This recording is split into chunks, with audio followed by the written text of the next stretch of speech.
Alrighty. Hello, everyone. Thank you for joining in this. It's going to be a very short little crash course in acid-base definitions.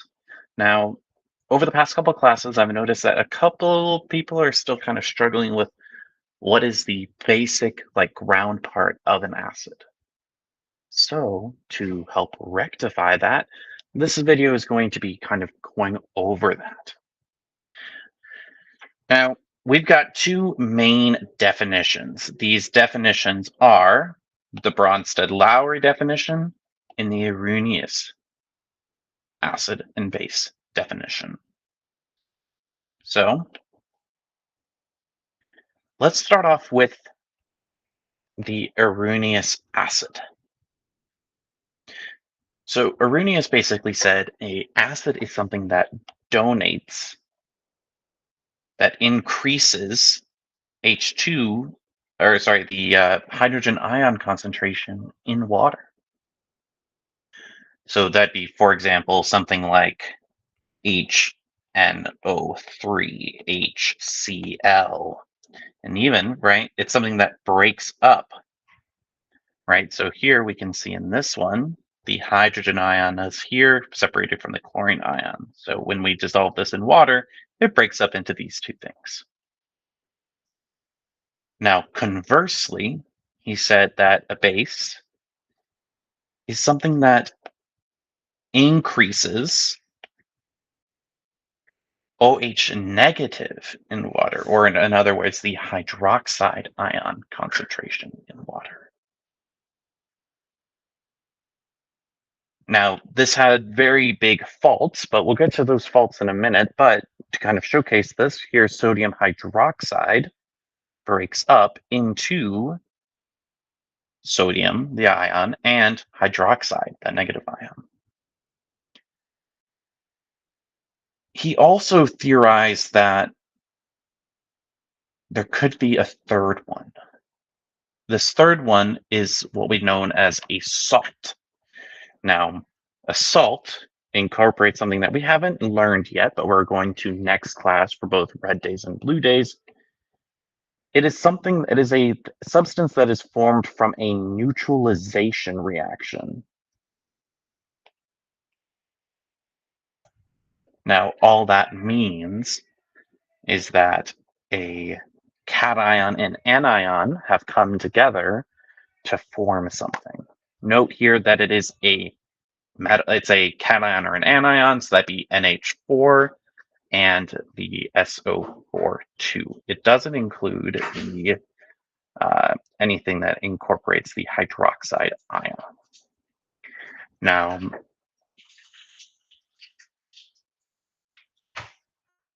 it also doesn't include anything that can produce hydrogen on its own either. So that's the important distinction here. So a good quiz question, if you may, or a good kind of final exam question would be, let's say I've got this list of 4 things. So let's say we've got, I don't know, H2SO4. We've got NaCl. That one's too easy. Let's say we've got KBr. Let's say we've got AlOH3.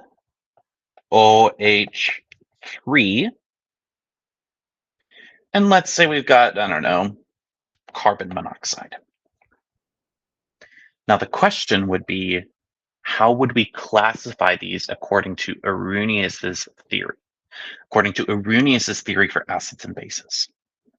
So this first one, take a look carefully. If we dissolve this in water, what would be the ions that it creates? Well, if we dissolve it in water, we would get H plus, and we'd have 2 of them, plus SO4 2 minus. So because it is increasing H plus, this would be considered an acid. Let's look at number 2. If this dissolves in water, we would get K plus and Br minus. Okay. Look carefully, is it producing a hydrogen ion or is it producing a hydroxide ion? In this case, it's not. So because it's not producing a hydrogen ion, nor is it producing a hydroxide ion, we've got to look at our third definition, a salt, a cation and an anion. So here, because it's positive and negative, this would be a salt.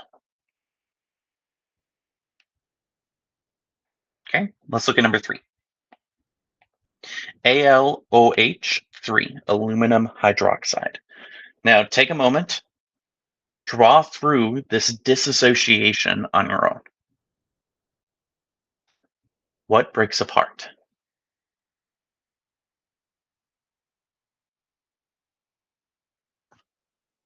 If you said something like this, how we have Al 3 plus and 3OH minus, you'd be correct. Now, because it has this OH minus, this would be considered a base.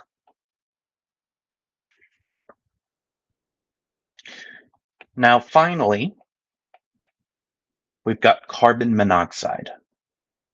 So let's look carefully. Carbon monoxide doesn't produce a hydrogen ion, like here with the acids. It doesn't produce an OH, so it can't be an acid nor a base. And it doesn't follow our definition for salts. It's not a cation or anion because both of these are negatively charged.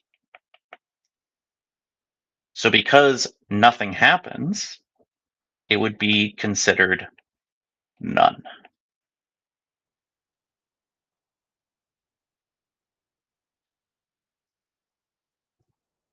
This is a very good kind of test question. So I'm going to give a couple more just so that we've got some to practice. So you choose.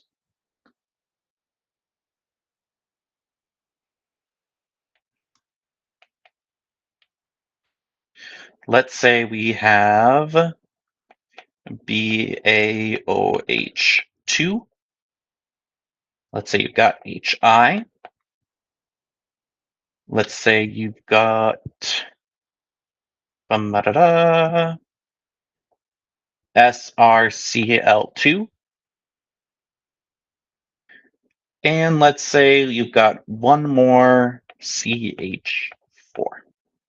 Go ahead, classify those on your own. If you wish, take a moment, pause the video, try it on your own, try classifying them into a acid, base, salt, or none of the above. At this stage, we're assuming that you did pause the video and did try it out, so now you're interested in the answers. This one breaks up into Ba, 2 plus, and 2OH minus. Because it has the OH minus, this would be a base.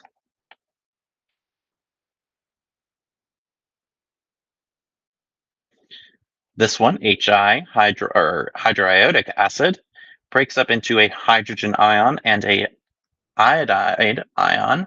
Because we've got that hydrogen ion, this would be an acid.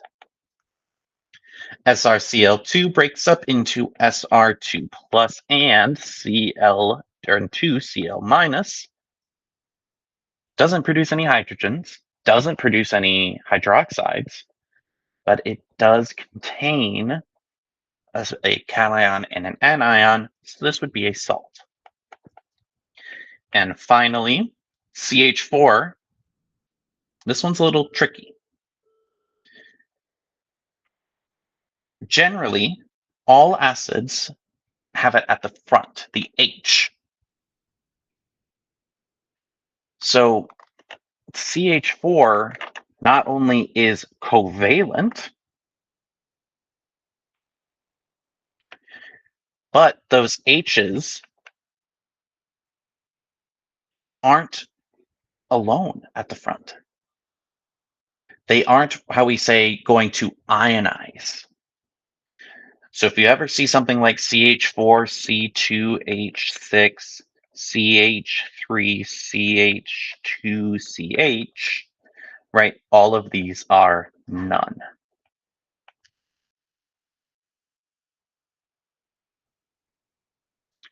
We'll leave this here just in case if you wish to take a screenshot before we move into our next one.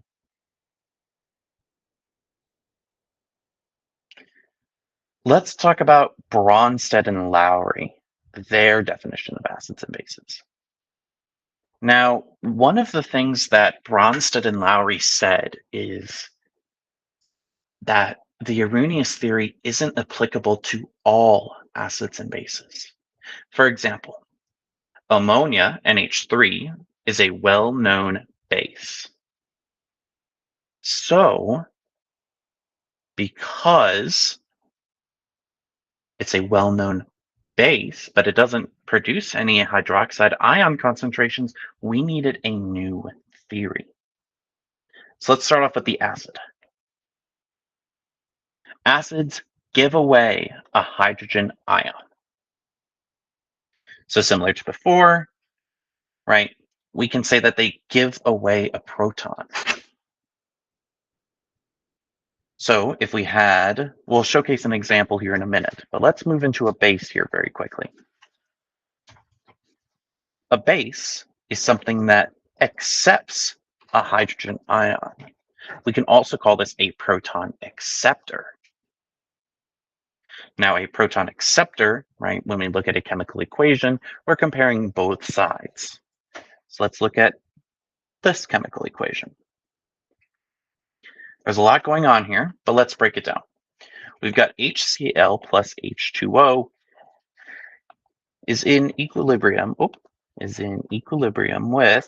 the hydronium ion H3 plus and Cl minus.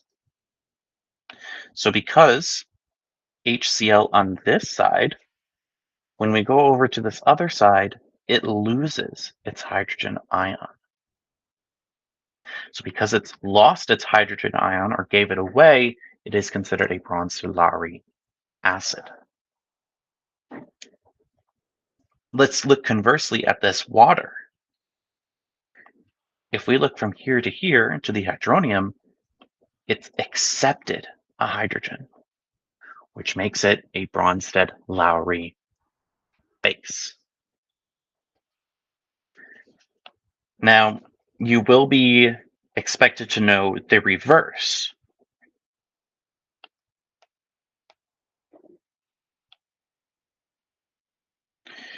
Now, what do I mean by the reverse? Let's say instead of going from left to right, what if we were going right to left?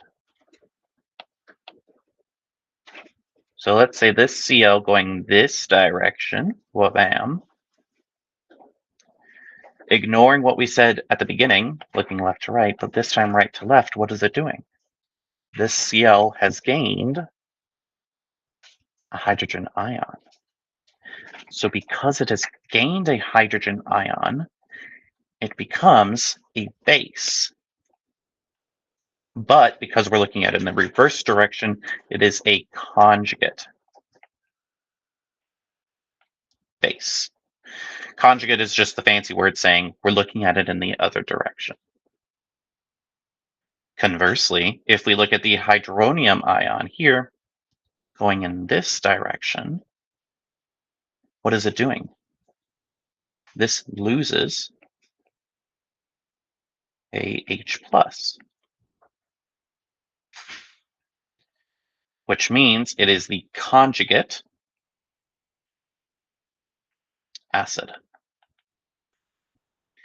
A good rule of thumb, let's keep the zoom in just in case if anybody would like to take a screenshot. A good rule of thumb for this is whatever was the acid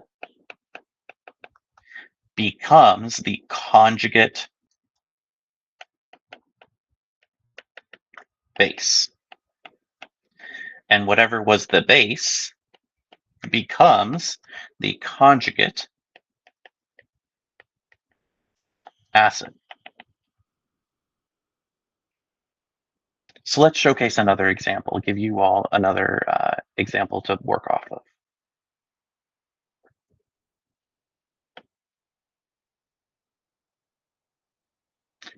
Let's say we have something like, let's change colors here.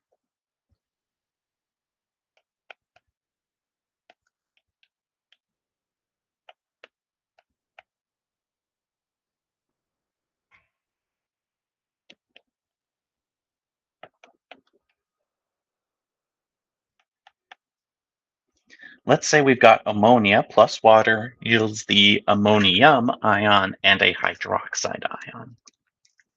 So what I want you to do right now is pause the video, take a moment, identify which is the acid, the base, the conjugate acid, and the conjugate base.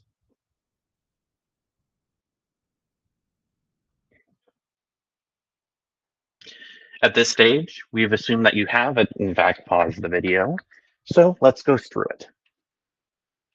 If we look here, comparing this direction, the ammonia has gained a hydrogen, which makes it a base, because it has accepted a hydrogen, which of course means this guy would be the acid. Not only one, by process of elimination, but two, because it has given away its hydrogen. Now, in the reverse direction, we see that this guy here,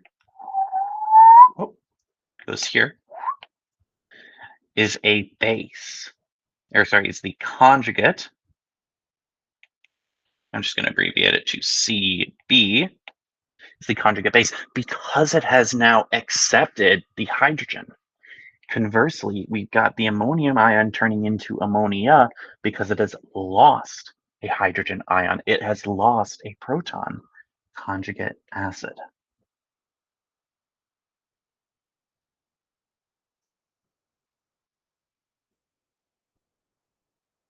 There are several more examples of these on ALEKS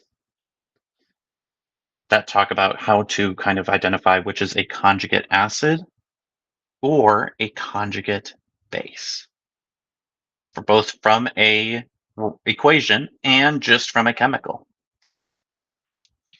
Now, last thing for this video.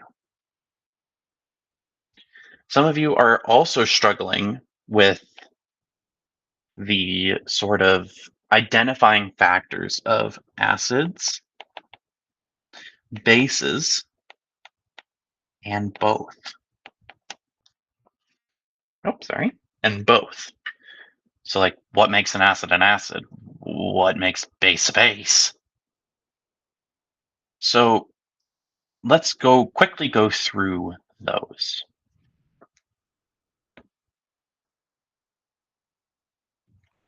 So let's do both first. Because both ionize, or that means breaks up, both of them are electrolytes.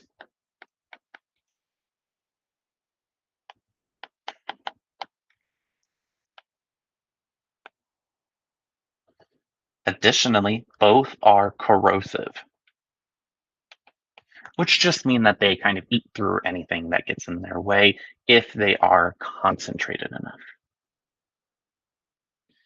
Now, fortunately, those are really the only big two that count, right?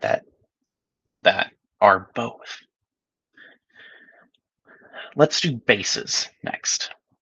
Bases, we'll do blue, we'll do pink. Bases generally taste very bitter.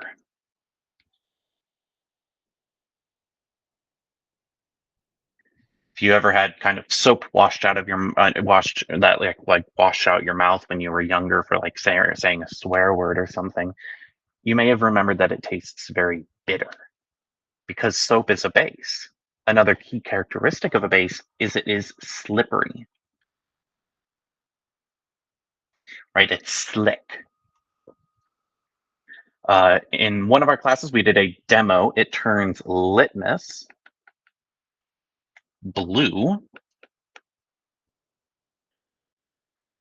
and is known as a proton acceptor.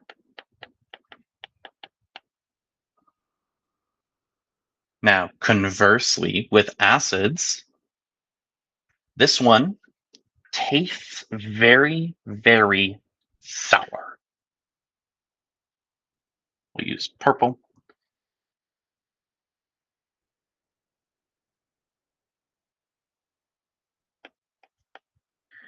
Very, very sour tasting. These guys donate protons. And finally, they turn litmus pink.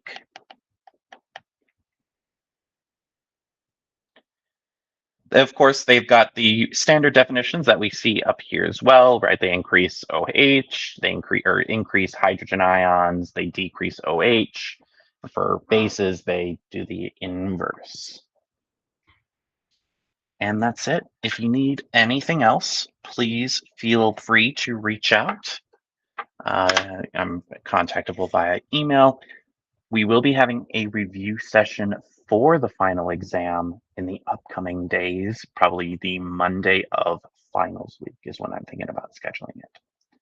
So keep your head up. You all are doing great and stay safe. Thanks for watching.